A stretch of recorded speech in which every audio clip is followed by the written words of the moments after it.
Africa Media Live TV. Kindly subscribe to our YouTube channel to get updated on the trending gist, latest news all over the world. Like our page, subscribe, and share with friends. Thank you. خلق الإنسان وعلمه البيان ثم الصلاة والسلام على خير من أوتي الإسلام والقرآن والتبيان محمد صفوة الأولاد العدنان وعلى آله وأصحابه وسلم تسليما. أيها الضيوف الكرام، السلام الله عليكم ورحمة الله وبركاته. I want to say a very big thanks to all my fans here, my family, my friends. Thank you all for coming. I appreciate you all. Thank you, Lagosians. Thank you, Oyo, for coming to celebrate me. Thank you, Ogun State, for coming down here to celebrate with me.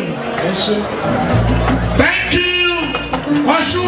Thank you, Kwara State, Kamwaya. Thank you so very much. Thank you, Ondo. Thank you, Ekiti.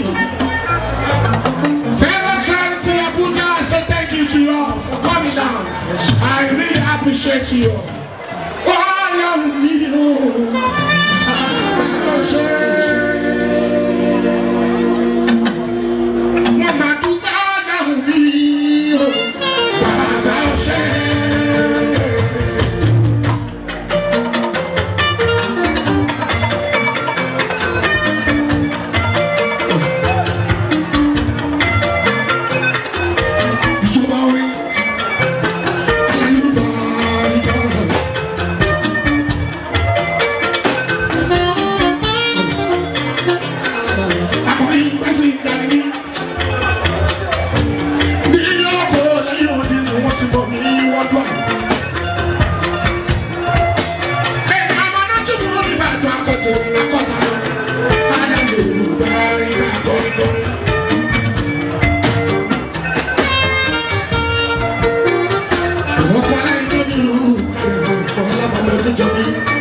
ọkọ ọ̀nà àìsà.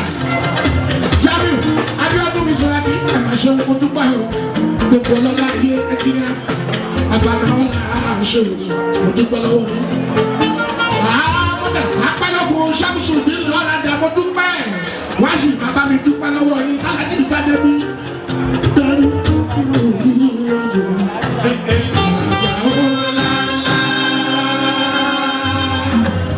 Torí bọ́lá omi ò fẹ́ wọ́n jù.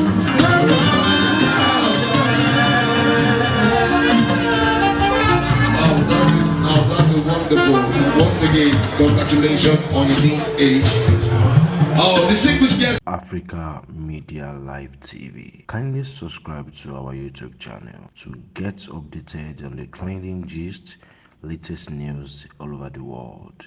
Like our page, subscribe, and share with friends. Thank